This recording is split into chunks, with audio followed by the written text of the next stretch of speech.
It's September 2013. You're a chairman working at Warner Brothers, and you're feeling good about yourself.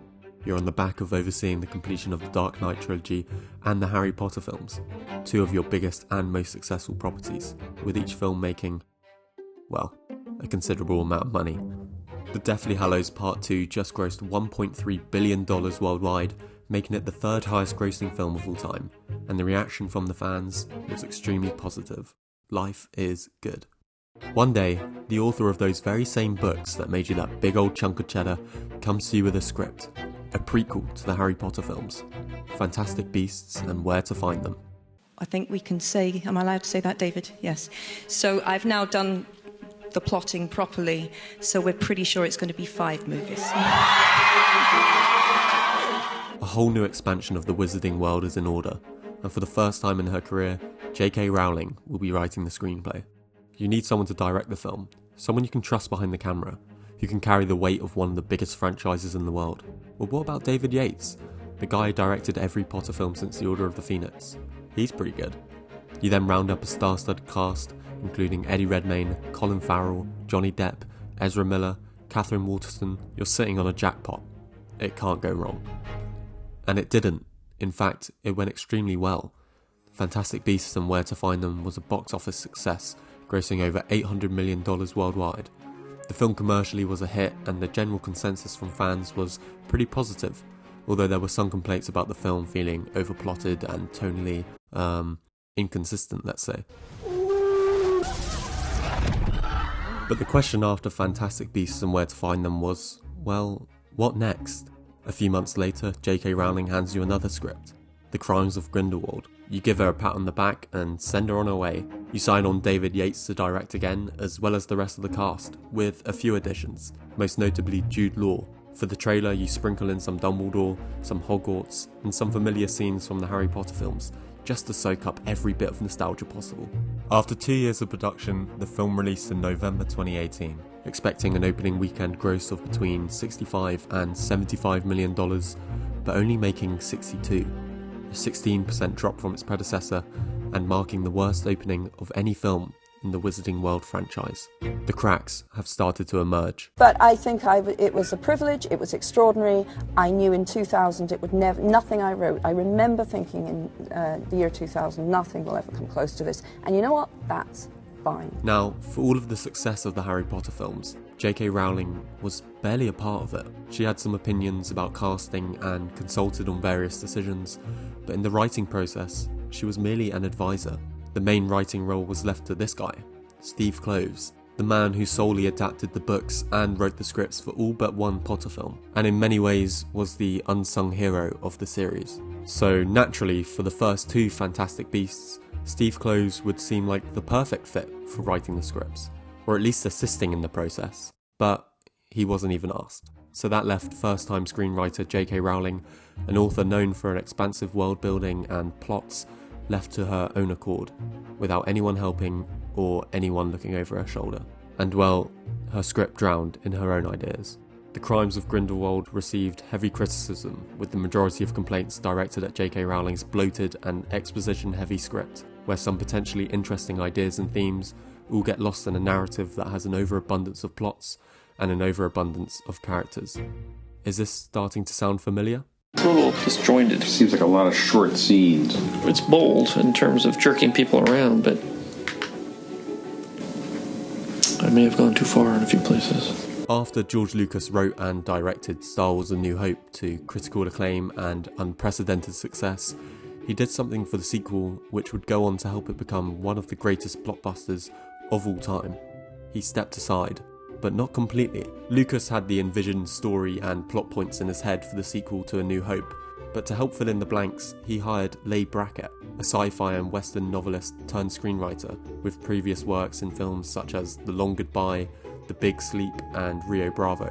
And just 2 weeks after finishing writing the first draft of the script, Leigh Brackett passed away, leaving George Lucas a draft of the film he wasn't entirely happy with, and one he didn't necessarily want to improve upon himself. Subsequently though, Lucas did go on to complete a second draft, but it needed some tidying up. And to do that, he turned to Lawrence Kasdan, the person who did the same thing for another of Lucas's stories, The Raiders of the Lost Ark. I had just written Raiders of the Lost Ark, and I took the script up to George, handed over to him in a very ceremonial way, and he said, let's go out to lunch, and he said, I'm in real trouble on the next Star Wars. Would you write it? And I said, don't you want to read Raiders first? He said, I'm going to read it tonight. If I don't like it, I'll take back this off. Kasdan and Lucas ended up writing another 3 drafts for The Empire Strikes Back, with Lucas providing the central story and Kasdan improving dialogue and the pacing, as well as focusing the script on character development and relationships.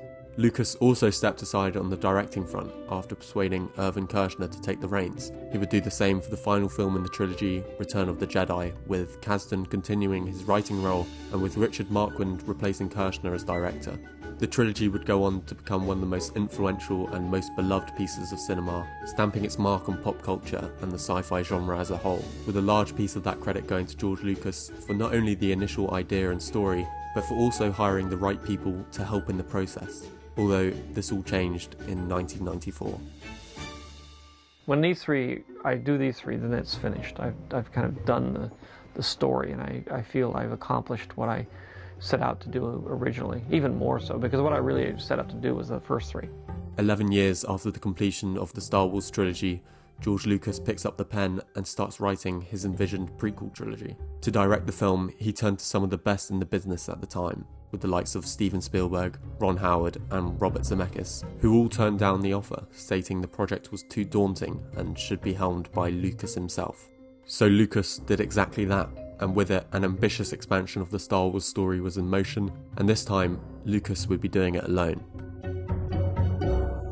And on May 19th, 1999, the film opened, and yeah, things didn't go to plan. An overuse of CGI, questionable acting, exposition-heavy, slow-moving scenes with wooden dialogue. It was everything the original trilogy wasn't, but it's everything the original trilogy could have been. Well, sure, and it was so hard. A lot of times it's a true story. Harrison Ford, who plays the space pirate in the film, at one point threatened to tie George up and make him say his own lines at gunpoint.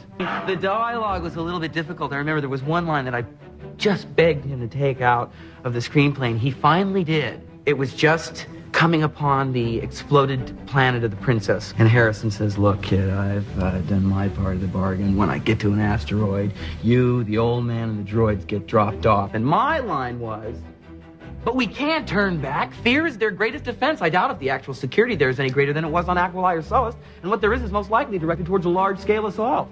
And I thought, who talks like this, George? You see, like George Lucas, JK Rowling is first and foremost a storyteller, one who has an incredible ability at crafting believable, layered, and vastly expansive worlds, where every character, object, and location has a backstory that could fill its own set of books. But when translating too much of that depth and tangibility into a screenplay, one that is only a couple hundred pages long and written for a 2-hour movie, the film can start to feel bloated, slow, and subsequently tedious to get through. Writing a script doesn't give you as much time or freedom to be able to pause the story in order to fill the audience in on information that isn't necessary to the narrative, and it's something that for George Lucas and JK Rowling, writers who both know their worlds and characters inside and out, sometimes require a Lawrence Kasdan or a Steve Kloves to help reel in and refine the script. And in November of 2019, it was announced that for the 3rd Fantastic Beasts film, Steve Kloves was hired to do just that,